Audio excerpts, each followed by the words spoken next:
MRI/CS فلومتري أو رنين لقياس السائل النخاعي الشوكي، سواء مقدار السرعة دي قد إيه وكمية السائل المتبقية في المخ قد إيه مع انقباض القلب وانبساطه، وقياس السرعة دي في حالة انقباض القلب.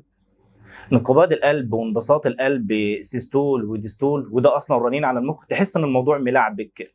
ده لو بدأنا من آخر صفحة من الحكاية. علشان كده تعالوا نطلع السلم واحدة واحدة ومن أوله. السائل الدماغي الشوكي اللي هو سيريبرو سباينال فلويد واختصاره CSF، ده بيوجد في المخ والحبل الشوكي. بينتج معظم السائل النخاعي او السائل الدماغي الشوكي ده من الكرويد بليكسس او الضفيره المشيميه داخل البطينين الجانبين وداخل البطين الثالث والرابع، وبينتج منه حوالي 500 ملي في اليوم الواحد. والناس اللي عندها تضخم في البطينات يا اما بننطقها هيدروسيفاليس او هيدروكيفاليس بالسين او بالكي، زي مثلا بنقول MR بلفج او MR بلفز. نرجع لموضوعنا. وظيفة السائل النخاعي الشوكي ده بيقوم بدور وسادة مائية أو واقئ للدماغ لحماية الدماغ زي داخل الجمجمة. زي ما تركب الطيارة مثلا ويحطوا لك وسادة علشان الطيارة اما تاخد مطب ما تحسش وما تتأثرش بيه. كمان اما الضغط بيعلى جوه المخ، الصدمات دي السائل اللي هو CSF ده هو اللي بيمتصها. حتى أثناء السيستول اللي هو انقباض القلب وضخ الدم للجسم، والدايستول بالمناسبة اللي هو انبساط القلب، ممكن أثناء السيستول ده حركة الدم دي بتؤثر على خلايا المخ لولا وجود CSF والفنتريكل دي. علشان كده هتلاقي ارتباط بين القلب والCSF، وبناء عليه الفحص ده ما ينفعش يتعمل نهائي من غير ما يكون الجهاز بيقيس ضغط الدم اللي هو السيستول والديستول. ولو رسم القلب اللي انا مركبه للعيان اثناء عمل الفحص او الBPU اللي بيقيس برضه ضغط الدم ده وقف او اتحرك من صبع العيان وانا بعمل الفحص ده، بلاقي الجهاز او السيكونس ده اتوقف وما بيشتغلش معاه. بيتدفق الCSF من اللاترال فنتريكل الى البطين الثالث عبر الفتحه بين البطينين اللي هي الانترفنتريكولار فورامين، ومن البطين الثالث للرابع عبر الاكوادكت اوف سيفر، ومنها الى السب اركانيد سبيس، وبيحصل له ابزورشن او امتصاص في الساينس بتاع البرين، وبيمتص حوالي 80% منه بالطريقه دي اللي احنا قلنا عليه. ودي مهمه جدا لان زي ما قلنا بتصرف او بتمتص حوالي 80% من CSF، ودي اسمها الميجور روت او المسار الاعظم او الاكبر.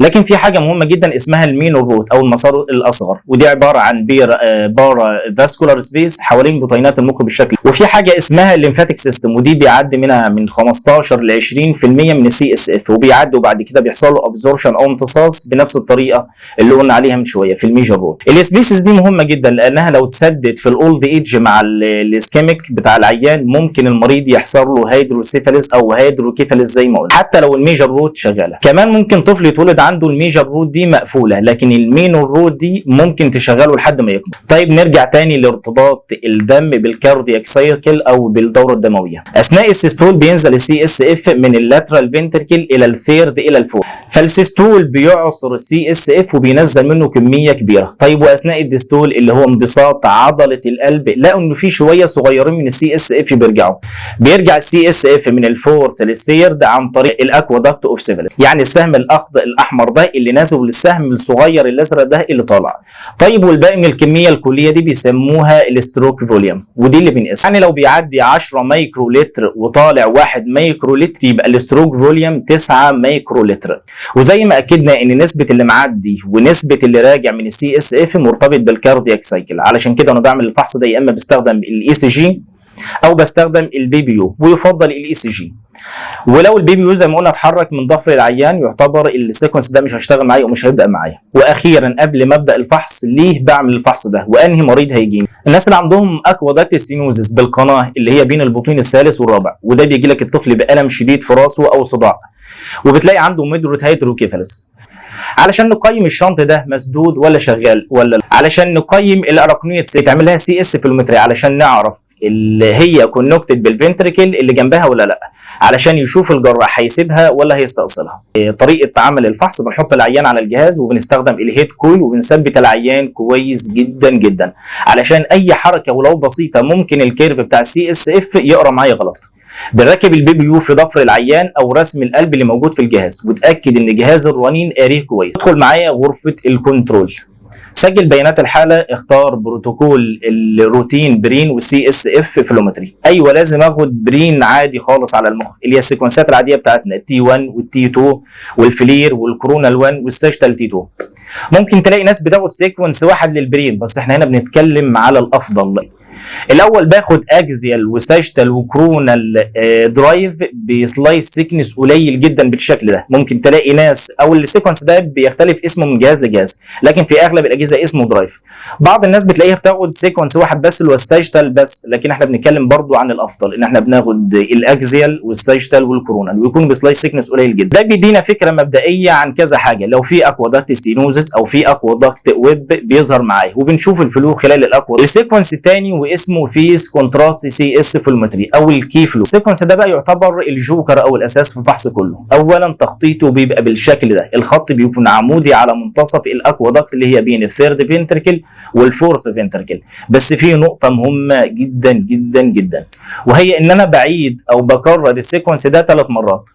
مره بخلي سرعه السي اس اف فيه 5، ومره بخلي سرعه السي اس اف فيه او الاعاده الثانيه بخلي السرعه بتاعت السي اس اف 10، والمره الثالثه بخليها 15. طب ليه؟ اولا السرعه بتاعت السي اس اف في المخ في الطبيعي بتبقى من 5 ل 8 سنتيمتر في الثانيه. ده في الطبيعي، بنقول في الطبيعي، وفي الغالب برضو المريض اللي هيجي لك مش طبيعي. فلو السرعه بتاع السيكونس ده اللي بيقيس بيها اكبر من سرعه السي اس اف داخل المخ، الجهاز مش هيلقط السيجنال. ولو اقل بيظهر ارتفاكت بالشكل اللي انت شايفه ده، عباره عن شخبطه بسيطه. فانا بعيده 3 مرات وبختار افضل واحده فيهم واخطط عليها الكيرف اللي انا هعمله بتاع السي اس اف فلومتري. طبعا المفروض الابليكيتور بيبقى مظبط كل السيكونسات دي ومكررها، وبعض الاجهزه زي سيمنز مثلا بتبقى عامله سيكونس واحد جواه ال3 مجموعات دول، ولكن احنا بنتكلم على ان احنا لو لقينا الجهاز مش مكررهم او الابليكيتور مش مظبطهم بيبقى فاهمين على الاقل هو ليه مكررهم وليه عامل الكلام ده الهدف من الموضوع. طب ازاي هعرف هي افضل واحده؟ ببص على الصور بتاعتها، بلاقي فيه صور ابيض وصور اسود. لو لقيت الابيض في الصور دي ابيض تماما والاسود فيها اسود تماما يبقى ده كويسه، وهي دي اللي هخطط عليها. طب لقيت الصوره الابيض فيها نقطه سوداء او الاسود فيه نقطه بيضاء، ببعد عن ده وبقول ان ده مش مظبوط السيكونس ده. بعد ما بيخلص السيكونس ده بيظهر لي نوعين من الصور. النوع الاول بالشكل ده، من خلاله بنقدر ناسس السي اس فلومتري، ونقدر نقيس الحركه دي او السرعه دي واتجاهها كمان. يعني مثلا لو بصينا على الصوره دي هنلاقي برايت سيجنال ودارك سيجنال. البرايت سيجنال معناها ان السي اس اف بيتحرك في اتجاه معين، وليكن الكرانيال تو كودال من المخ للحبل الشوكي.